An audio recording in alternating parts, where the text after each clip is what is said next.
It wasn't just fame, it was confusion disguised as stardom. Being young, vulnerable, and surrounded by flashing lights without a real sense of where to turn. On day 4 of the federal trial shaking the foundations of the music industry, Justin Bieber finally broke his silence, and the impact was immediate. His voice didn't just echo through the courtroom, it cut through years of speculation, silence, and shame.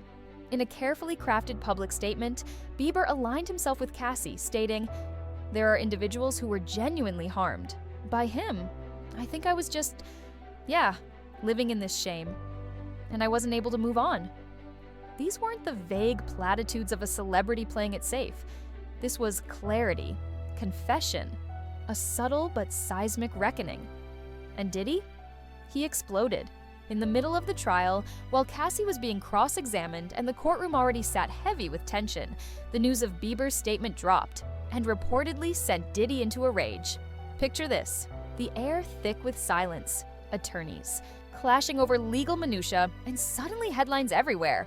TMZ? News, People, Reuters, confirming Bieber had chosen a side.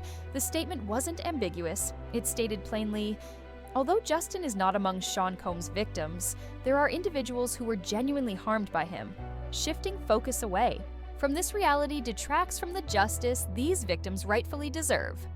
For anyone wondering why Justin Bieber making a public comment on this case matters, let's rewind. Back in 2008-2009, Bieber was barely a teenager with a swoop of hair and a rising global presence. Diddy, a seasoned music mogul with a 3-decade reign and all-access industry power. Their connection came through Usher, who was mentored by Diddy and in turn mentored Bieber. The most scrutinized piece of their relationship? A YouTube video titled Justin Bieber's 48 HRS with Diddy, uploaded by Bieber himself in 2009. What seemed at the time like a harmless collaboration between mentor and protege now reads differently in the shadow of current allegations. In that video, Diddy, on camera, makes vague, uncomfortably coded statements about their activities, refusing to share details, calling it a 15-year-old's dream, and joking about legal guardianship of Bieber for the weekend. The energy was always odd, but in 2025, it's chilling. That discomfort resurfaced again in their 2011 joint appearance on Jimmy Kimmel Live, when Diddy looked at Bieber and quipped, "He knows better than to be talking about the things that he does with Big Brother Puff on national television." The audience laughed, but it wasn't a punchline, it was a warning. And now, with Diddy on trial for a string of explosive charges, Bieber's silence had been deafening. Until now. The timing of Bieber's statement couldn't have been more surgical. May 15th, 2025. Mid-trial, mid-testimony, mid-chaos.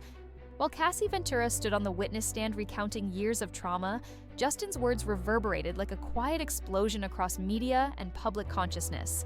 This wasn't some distant celebrity weigh-in. It was the former child prodigy who'd once shared hotel rooms, stages, and media circuits with the very man now accused of trafficking, abuse, and coercion. And the courtroom? It didn't stay calm. According to several posts from courtroom observers on X, formerly Twitter, Diddy was visibly unsettled. Some described it as a full-blown meltdown. One post claimed Diddy was raging during a break in proceedings, cursing at his own legal team, attempting to direct their cross-examination questions, and pacing like a storm trapped in human skin. While none of this has been independently verified by legacy outlets like CNN or the BBC, the moment caught fire online, feeding into a wider public narrative. Diddy is losing control. But let's be clear, this wasn't just about public image, this was about the unraveling of a legacy. For years, Bieber and Diddy's connection had hovered under the surface, easily dismissed as industry networking. But now, in the heat of this trial, every clip, every interaction, every strange quote was being rewatched with forensic obsession. Especially those moments that once felt off but were shrugged off as harmless eccentricity. What Bieber's statement did, intentionally or not, was reframe all of it. It said, yes, there's a story here, yes, people were hurt, and no, we're not looking away anymore. Sources close to Bieber told the Daily Mail and Us Weekly that he had mentally shut down after Diddy's arrest. Not out of guilt, out of disturbance. The man who once gifted him a silver Lamborghini, who once joked about full-buck wild weekends, was now facing life behind bars. According to one insider, Bieber was emotionally disturbed and simply couldn't process the headlines. Which tracks? Back in 2020, Bieber broke down during an interview with Apple Music's Zane Lowe while talking about Billie Eilish. He didn't name names, but his pain was visible. "I just want to protect her," he said through tears. "I don't want her to go through what I went through." No one pressed further. But now, those words sound eerily prescient. Because what did he go through exactly? And who was there to stop it? The truth is, even if Bieber wasn't a direct victim, his proximity to Diddy put him in rooms, circles, and scenarios that no teenager should have been anywhere near. Sources clarified to TMZ that Bieber's interactions with Diddy were more performative than personal. He was closer in age and relationship to Diddy's sons, Quincy and Justin Combs, than to Diddy himself. Still, perception is power, and the resurfaced video clips tell a story that's hard to ignore. A 2009 YouTube upload showed a 15-year-old Bieber grinning beside Diddy, who made cryptic jokes about taking custody of him for 48 hours and going full buck wild. Harmless words then, haunting in hindsight.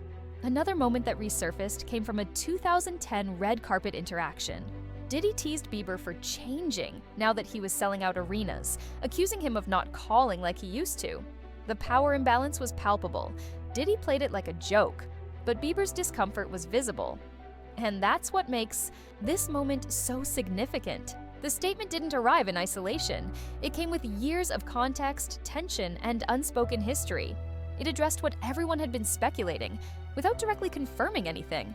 And that ambiguity, that's where the emotional grip lies.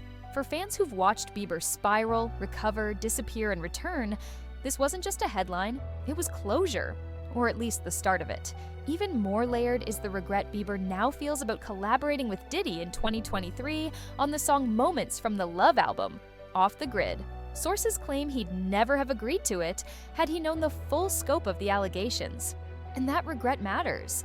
It's not about cancel culture, it's about conscience. About trying to make sense of past choices under new light. Because if Diddy's behavior was an open secret, why didn't more people speak up? Why didn't the industry stop it? And how many others were left in the silence between those questions? That's why Bieber's statement, strategically released during Cassie's cross-examination, felt like more than just PR. It was a pivot point. While Diddy's defense team was working overtime to paint Cassie as a willing participant, Justin's words hit like a sledgehammer through the narrative. It was a reminder. Public perception isn't built on legal tactics. It's built on credibility, and Bieber has plenty.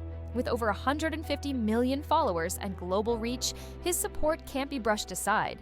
The legal team knew that. The jury may not be allowed to read headlines, but culture leaks through walls, especially when it comes from a name like his.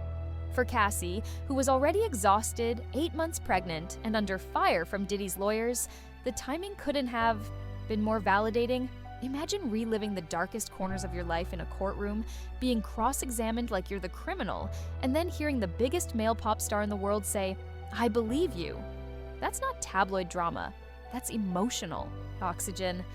And then, the layers deepened. Sources from Bieber's inner circle began revealing that he wasn't just disturbed by Diddy's arrest, he was emotionally shut down. No statements, no tweets, just distance. He didn't want to talk about it, didn't want to process it, he couldn't. The man who shaped his early public persona was now being painted as the architect of something horrific, and it showed. In 2024, even before the trial began, fans had noticed Bieber seemed off. Disheveled, withdrawn, erratic at times. Paparazzi clips showed a man battling something invisible, something he couldn't name. Was it guilt, trauma, or just the unprocessed grief of realizing your past might have been darker than you ever dared admit? And yet, in all of this chaos, Bieber remained careful, deliberate. His statement was calibrated like a scalpel, acknowledging real victims while denying his own victimhood. It was subtle, but strategic. And maybe that's why it hit so hard. Because in choosing to speak, not just as a celebrity, but as someone who had lived inside the machine, Bieber shifted the tone of the entire trial. This wasn't about rumors anymore. This was about voices, truths, traumas, and the ripples. Went wide. Cassie's testimony, already gripping, took on new weight. The details she shared weren't just allegations, they were experiences mirrored in tone by others who had stayed silent for too long.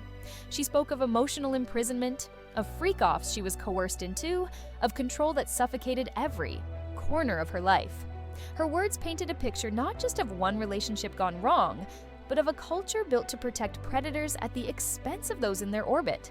Diddy sat there just feet away, scribbling notes like a man fighting. To stay relevant in a story no longer his to tell, the courtroom was thick with tension.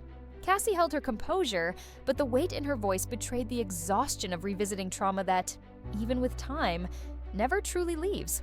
Her line, that she would give back every penny of her $20 million settlement just to erase those years, landed like a punch to the gut. Because money doesn't heal. Not when the damage is that deep. Not when your self-worth was worn down to the bone, transaction by transaction. And in that moment, with Diddy stone-faced and Cassie cracking at the seams, the truth wasn't just heard, it was felt. Dawn Richards' testimony didn't just support Cassie's, it fortified it. Her presence on the stand reminded everyone that the alleged abuse wasn't private or invisible. It happened in front of others. It was seen. And it was ignored. In 2024, Richard filed a lawsuit claiming that Diddy groped her, falsely imprisoned her in a car for hours, and displayed a pattern of violence toward women. But her most damning contribution was the claim that she witnessed Diddy physically attack Cassie for something as trivial as taking too long to cook dinner. This wasn't an isolated incident, it was part of a pattern. And the prosecution wasted. No time connecting that pattern to something far more sinister, organized criminal behavior. That's why the racketeering charge wasn't just legal flair, it was the backbone of their case. The prosecution argued that Diddy didn't just abuse power, he structured it. They painted him as the architect of a system, one where abuse was enforced by loyalty, where silence was purchased, and where fear was the currency that bought control. For years, this system thrived, protected by fame, money, and cultural influence. But now, that armor was cracking, and through it, the voices of victims were finally being heard. The defense, meanwhile, scrambled to redirect. They argued that Diddy's actions were not premeditated criminality, but the chaotic result of a toxic relationship spiraling under drug abuse and emotional volatility. They tried to invoke mutual blame, citing both parties' admitted drug use in sharing incidents of what they called mutual violence. But there was one thing they couldn't erase: a surveillance video from 2016. Captured in a Los Angeles hotel, it showed Diddy physically assaulting Cassie. There was no interpretation needed. It was there, on screen. And suddenly, their narrative fell flat.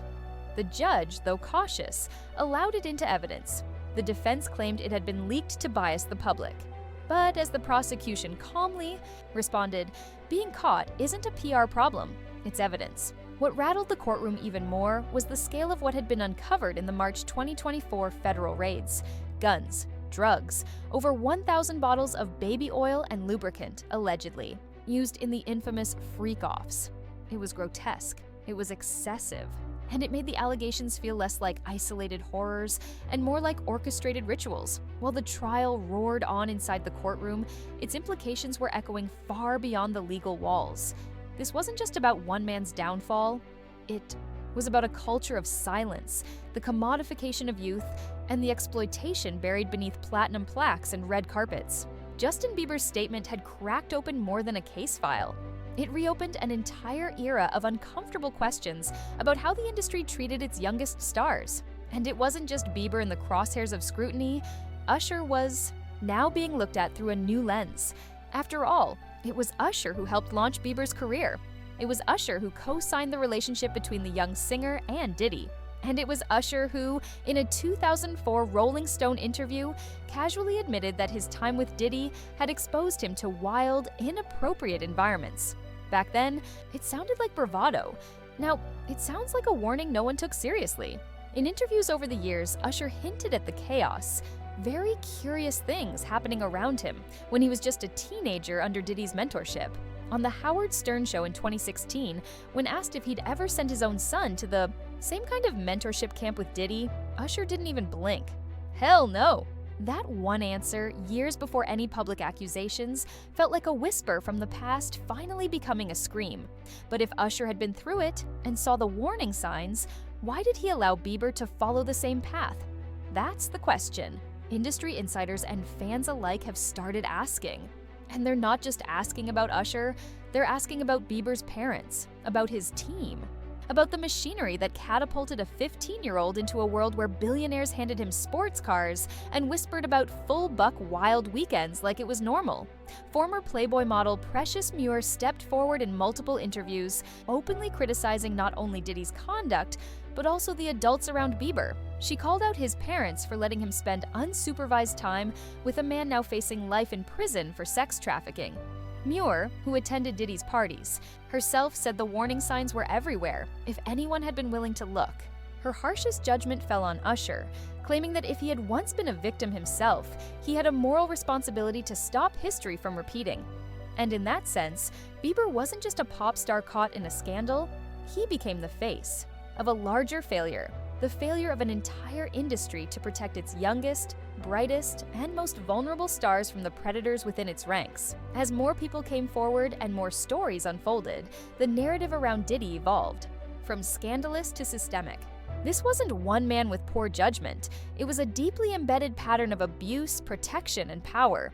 Even Suge Knight, speaking from prison, added fuel to the fire. In a bombshell interview, he claimed that both Usher and Bieber had been passed through Diddy's orbit in ways that suggested abuse. While Knight's motives are questionable, he's a known rival with his own legacy of violence.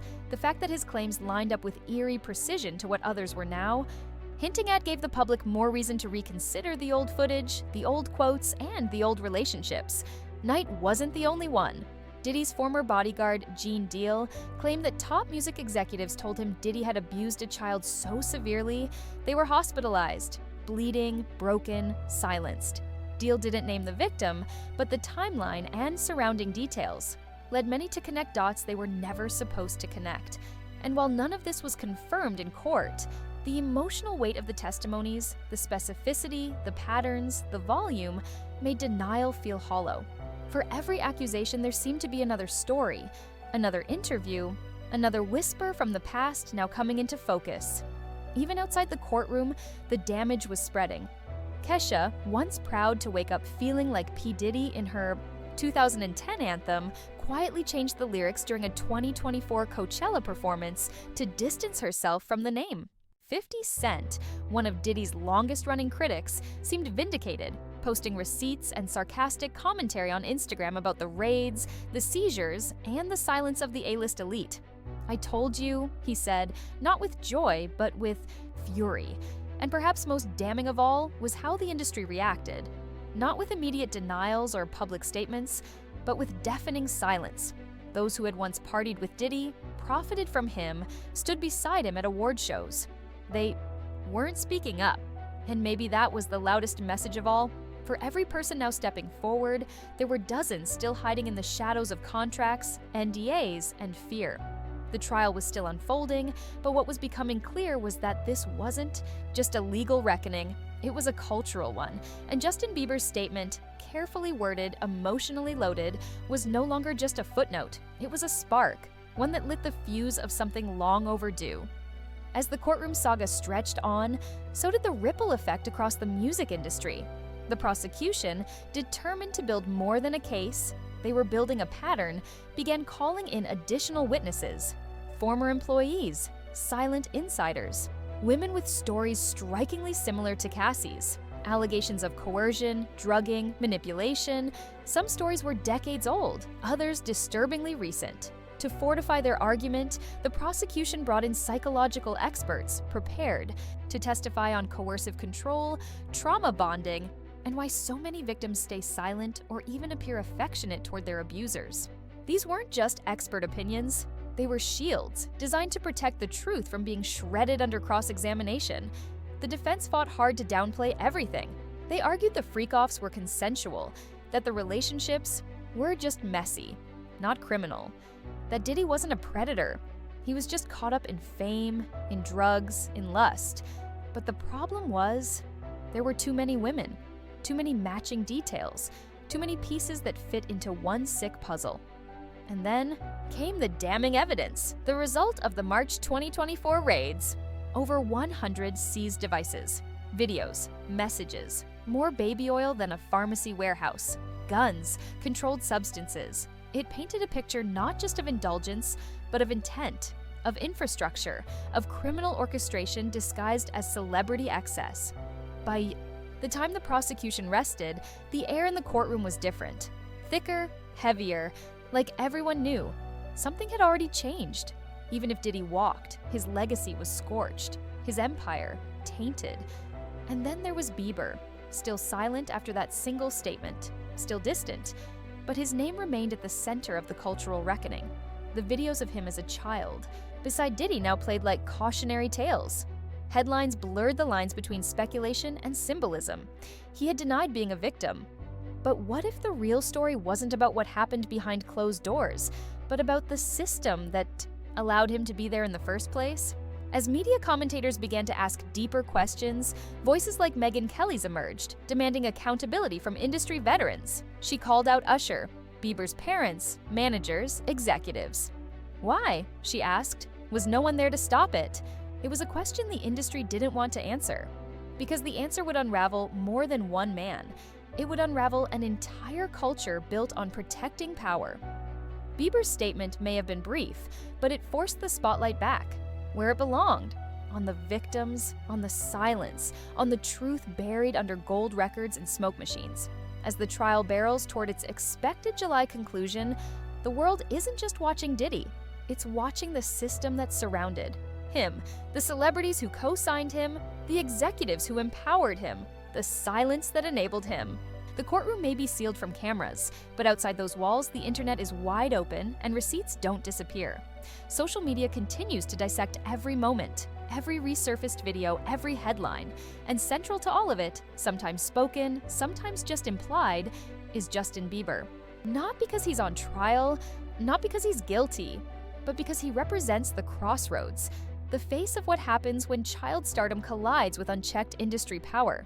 He's the boy who stood beside Diddy in Lamborghinis, on stages, in interviews, and who is now, as a grown man, trying to rewrite his story by telling the truth, even if only in part. His statement didn't name names, it didn't break the case, but it pierced the veil. And sometimes, that's all it takes to start a collapse. In the end, maybe Bieber's greatest contribution wasn't in what he revealed, but in what he refused to deny. He didn't pretend it was all harmless, he didn't deflect, he didn't stay conveniently silent. Instead, he acknowledged that people were hurt, that focus matters, that justice matters. And by doing so, he joined a growing chorus of voices challenging a culture that once told them to smile, sing, and shut up. The trial of Sean Diddy Combs will continue.